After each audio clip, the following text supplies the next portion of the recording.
शिवसैनिकांना आदेश असेल? उद्धव ठाकरेंनी दिलेल्या पत्राचा विचार करावा आणि तुम्हाला विरोधी पक्षनेता करावा। पहिल्या दोन गोष्टी आहेत की मुळामध्ये मिलिंद नार्वेकर हे माझे अतिशय जवळचे मित्र आहेत। मिलिंद नार्वेकर आणि माझ्यामध्ये कुठल्याही प्रकारचे मतभेद नाहीत, कुठल्याही प्रकारचा वाद नाही। पहिली सुरुवात झाली ती थोडीशी त्यांच्या समज गैरसमजातून झाली।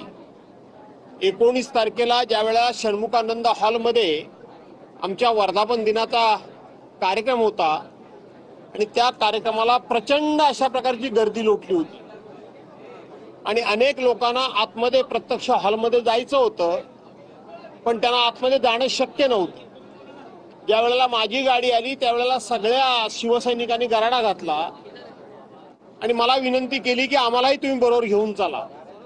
म्हणून मी गाडीतून खाली उतरलो आणि लोकांना समजावत थोडा मीडियाशी बोलत हळूहळू मी गेटच्या आतमध्ये गेलो आणि त्यावेळेला मुंबई आज तकला एक आमच्या त्या अनुजा धातकरस म्हणून आहेत, त्यांनी माझा बाईट सुरू केला होता।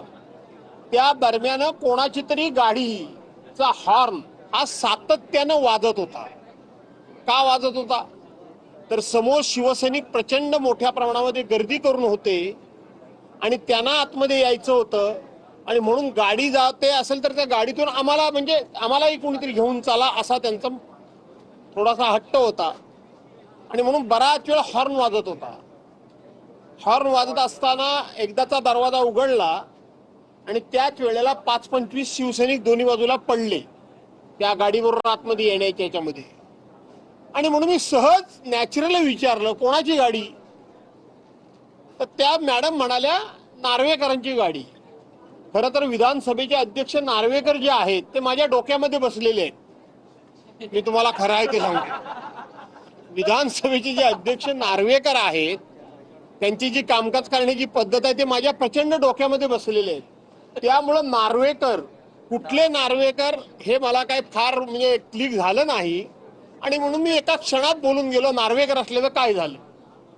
शेवटी एवढी गर्दी असल्यानंतर आमच्यासारख्या नेते मंडळींनी 4 पावलं लोकांबरोबर चाललं पाहिजे, हा त्यातला प्रमुख हेतू। आणि म्हणून त्यानंतर नार्वेकरांना मला वाटतं ते कोण नार्वेकर हा शब्द लागला। नार्वेकर ह्यांना मी कणखर समजतो, नार्वेकर ह्यांना मी खूप अशा पद्धतीचे सगळ्या पक्षातल्या लोकांशी खूप चांगले संबंध आहेत नार्वेकरांचे, हे जगजाहीर आहेत। त्यामुळं नार्वेकरांची गाडी समजून मी विधान केलेलं नाही, कारण ते माझे मित्र आहेत। आणि दुसरं त्यांनी काल जे ट्विट केलं त्या सगळ्या पक्षातल्या संबंधाचा उपयोग हा मला विरोधी पक्ष नेतेपद करून घेण्याकरता म्हणून ते मुख्यमंत्र्यांकडनं करून घेणार असतील तर मला त्याचा आनंद आहे, कारण त्यांनी म्हटलंय की मुख्यमंत्र्यांनी लवकरच करावं विरोधी पक्षनेता।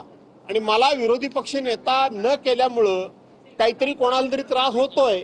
मला वाटतं माझे मित्र मिलिंद नार्वेकर यांनाच जास्त त्रास होतोय, कारण मला विरोधी पक्षनेता करत नाही, त्यामुळं महाराष्ट्राची अडचण झाले हे सगळ्यात जास्त माझे मित्र मिलिंद नार्वेकर यांना जाणवतंय। याचा मला आनंद आहे। त्यामुळं आमचं दोघांचं भांडण काही नाही। आता माझ्या अपेक्षा वाढल्या आहेत की मिलिंद नार्वेकरांनी मनावर घेतल्यामुळं मुख्यमंत्र्यांकडून लवकरच माझी विरोधी पक्ष नेता म्हणून निवड होईल। माझ्या दृष्टीने तो आनंदाचा दिवस आहे। ओके, अध्यक्ष नार्वेकर हे शिवसेनेच्या मेळाव्याला काय येतील? कोण तुम्ही म्हणताय नार्वेकर शिवसेनेच्या मेळाव्याला? नाही, शिवसेनेच्या मेळाव्याला ते नार्वेकर काय येतील तसे मिलिंद नार्वेकरच एकटे नार्वेकर आहेत का? अनेक नार्वेकर असू शकतात, पण माझ्या डोक्यामध्ये फक्त राहुल नार्वेकर बसलेले आहेत, हे मी पुन्हा सांगतो। नाही, पण छोट्या गोष्टींचा कुठेतरी हे करण्यात आलं का? काय एकदम इझिली घ्यायला नाही, हे इझिली घेण्यासारखाच विषय आहे। आम्ही मित्र आहोत, आता 2:30 वाजता बैठकीला भेटूच, आम्ही काय अडचण नाहीये। पण ते एवढे नाजूक असतील, एवढे हळवे असतील हे मला माहित नव्हतं। ते मला त्या निमित्तानं कळलं की त्यांना लगेचच ते असह्य झालं, त्यांना ते सहन झालं नाही, कारण मैत्री आमची तेवढी असल्यामुळे ते हळवे झाले, एवढाच त्यातला मुद्दा। बाकी मला म्हणू देत, मी त्यांना हळवा म्हणतोय, ते मला फर्स्ट एड म्हणले काय म्हणले हा वादाचा मुद्दाच नाहीये। ते हळवे झाले लगेच कोण नार्वेकर म्हटल्यानंतर। दर अधिवेशनाला डान्स बारचा मुद्दा हा. डान्स बार जे आहेत ते नवी मुंबईला खुले त्यांचे व्हिडिओ तळ व्हायरल होतात लोकशाही असं आहे की मागच्या वेळेला डान्स बारचा विषय मी स्वतः काढला होता पनवेल मधल्या. तिथे डान्स बार बंद आहेत. नवीन मुंबईमध्ये डान्स बार मोठ्या प्रमाणात, तर थोडीशी जर मला माहिती मिळाली तर ते बंद करण्याकरता सुद्धा आपण पुढाकार घेऊ. पोलीस अधिकारी डान्स बारमध्ये आहेत नाचतोय मग ते देवेंद्र फडणवीसांनी समजलं पाहिजे. गृहमंत्री म्हणून आपण असताना आपले पोलीस जर डान्स बार मध्ये नाचत असतील तर लोकांना तुम्ही कुठल्या तोंडाने सांगणार? याचा विचार देवेंद्र फडणवीसांनी करण्याची गरज आहे.